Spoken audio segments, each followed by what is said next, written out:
Selamat malam, assalamualaikum warahmatullahi wabarakatuh. Selamat malam ya teman-teman. Saya sedang herping belusukan di sawah. Gak taunya nemuin hewan seperti ini nih. Hewan sedang in the hoy, sedang kawin, sedang proses berkembang biak. Saya sedang berada di area persawahan ini. Lihat hewannya gini sedang proses kawin ya, aku liatin aja. Di sebelahnya juga ada kalajengking ini. Untung nggak dimakan ya, tapi nggak mana mungkin berani makan. Sedangkan, waduh, lepas dianya.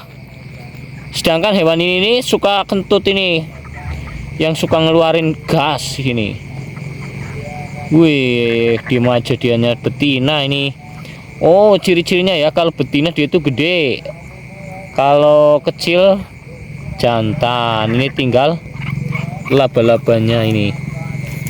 Waduh, kabur dianya, pada kabur.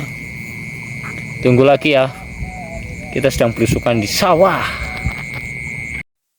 Walaupun yang tadi sudah lepas dan lari, saya menemukan lagi ini kumbang bombardirnya. Ini adalah bahasa nasional atau internasionalnya adalah kumbang bombardir, adalah kumbang tanah adebagan dalam suku Brachinini, Pausini, Ozainini atau Matrini. Ternyata hewan ini punya sistem pertahanan, yaitu dia kalau misalkan mau dipegang atau diganggu apapun, dia akan mengeluarkan gasnya dari kelamin dia. Gasnya itu berupa seperti asap dengan bau yang sangat pekat, membuat lawan-lawannya itu menyingkir dan menjauh dari dia. Lebih dari 500 spesies secara keseluruhan, yang paling terkenal karena mekanisme pertahanannya. Kumbang bombardir menyemprotkan zat panas dan beracun ke penyerangnya. Zat ini terbuat dari dua bahan kimia yang tersimpan di dalam perut kumbang bombardir. Kumbang bombardir tubuhnya biasanya keras, dengan warna yang cenderung gelap seperti hitam atau coklat tua, seringkali dengan pola metalik atau kemerahan pada beberapa spesies seperti kumbang tanah pada umumnya.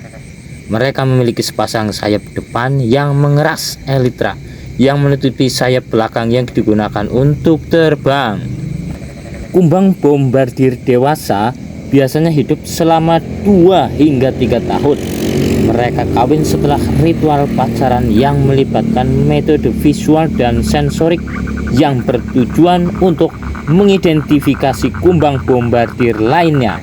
Setelah kawin, kumbang betina membangun sel lumpur yang mereka tempelkan pada benda-benda kecil seperti batang, ranting, dan batu. Kumbang bombardir ini dominan hidupnya atau habitatnya itu di area persawahan ya teman-teman. Entah itu persawahan yang berair ataupun yang kering. Biasanya dia itu ada di dalam tanah, atau di dalam bahasa Jawanya itu di galengan. Nah, di tempat seperti itu. Tapi kalau di tempat yang kering bisa jadi di dalam tengah-tengah area persawahannya. Ini berdasar pengalaman saya ya teman-teman, pas pernah di sawah, area persawahan, saya jumpai hewan seperti ini. Aku pegang pas ngeluarin gas atau asap yang panas ini, atau gas yang lumayan agak beracun ini, ternyata panas di tangan teman-teman. Saya udah ngalamin, akhirnya jadinya kalau ngeliat seperti ini tidak buat mainan lagi, malah justru saya menjauh karena takut dengan baunya, aromanya, dan juga hawa panas yang dikeluarkan dari gas yang dia keluarkan pas buat sistem pertahanan dia. Buat teman-teman yang belum tahu dan belum pengalaman mengenai hewan ini, jadi jangan coba-coba ya untuk memegangnya, karena dia itu bisa mengeluarkan gas seperti itu.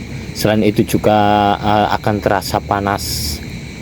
Yang jelas aroma yang ditimbulkan dari hewan ini akan terasa bikin kita mual-mual dan mau muntah. Kita sih ini hanya sebatas mengamati dan ingin tahu, penasaran mengenai hewan serangga apakah ini, kayak gitu teman-teman ya. Jadi jangan buat main-mainan ataupun buat pegang-pegangan, karena lumayan agak berbahaya, walaupun tidak total sangat berbahaya begitu. Maklum ya teman-teman, saya sedang berada di wilayah area persawahan, jadi terdengar beberapa aneka ragam hewan-hewan yang berada di area persawahan ini. Sampai ketemu lagi di konten-konten saya berikutnya dan terima kasih.